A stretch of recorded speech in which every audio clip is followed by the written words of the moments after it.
For filing a GSTR return, taxpayers need to first prepare GSTR-1 by entering the details of outward supplies made by them during a given tax period. In the previous video, you learnt about navigating to the returns dashboard. This video will introduce you to the GSTR-1 dashboard and its various sections. Before we continue, please note that all exempt or non-GST supplies and exports also need to be reported in GSTR-1, even if no tax is applicable on such supplies. A taxpayer needs to file GSTR-1 of a tax period by the 10th of the succeeding month. For example, GSTR-1 for September 2017 would become due on or before 10th of October 2017. One can prepare GSTR-1 in two ways.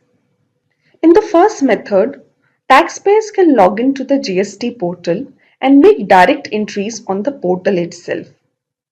In the other method, taxpayers can prepare GSTR-1 in offline mode by using the offline utility and Excel or CSV templates and upload the data to the GST portal to file the return. There are two buttons on the tile Outward Supplies Made by the Taxpayer GSTR-1. These are Prepare and Prepare Offline. The Prepare button allows preparing the return online, whereas the Prepare Offline button allows uploading the GSTR-1 data from the offline utility.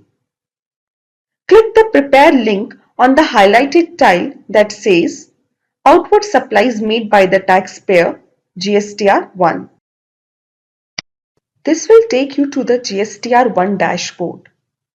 Let's understand the sections and tiles that are displayed on this page. The details that need to be furnished can be broadly grouped into two categories.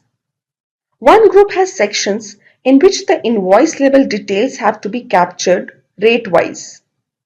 In the other group, the summarized information from month has to be declared. The first section, GSTR-1, Outward Supplies Made by the Taxpayer, displays some basic information about your GST registration profile, the status of GSTR-1 filing for the selected period, and a column to add your gross turnover for the previous financial year. Adding the gross turnover figure and saving the same is a one-time activity. In case you are a new taxpayer and this field does not apply to you, just enter 0 here. In the GSTR-1 Invoice Details section, the B2B Invoices tile captures details pertaining to business supplies in the given tax period.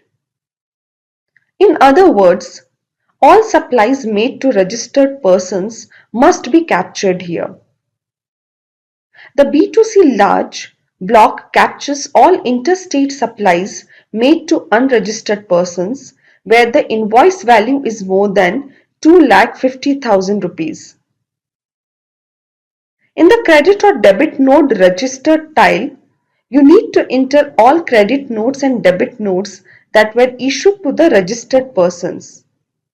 Whereas, in the credit or debit note unregistered tile, all credit notes and debit notes issued to unregistered persons are entered. Under Export Invoices, enter details of all your exports, including deemed exports, as well as supplies made to a registered entity in a Special Economic Zone or SEZ. In all the invoice level and credit or debit note sections, the declaration has to be done rate-wise for each invoice and debit or credit note. Scrolling down to the GSTR-1 Other Details section, B2C Others is where you enter the state-wise or place of supply-wise and tax rate-wise summary of all intra-state supplies made to unregistered persons irrespective of their value. This section also captures interstate supplies of invoice value that are less than or equal to 2,50,000 rupees each. The need-rated supplies style captures information regarding all supplies of items that are exempt from GST. In the tax liability advances received tile, details of any advances received against supplies to be made in the future are captured. Advance payments are subject to tax under the GST regime. Under the adjustment of advances category, details of supplies made against advances received in the previous tax period are entered. Both the advance received and adjusted have to be reported with place of supply, that is, state code and rate wise. Next, the HSN-wise summary of outward supplies will capture the HSN classification code-wise supply details. This style captures the total taxable value of each item supplied and each service provided in the given tax period. Finally, the documents issued tile captures the details of documents that might be issued by you in the given tax period. Examples of such documents are the invoice range, specifying the starting and ending serial numbers of invoices issued, total count of invoices issued, number of invoices that were cancelled, and the number of net invoices that were issued after cancellation.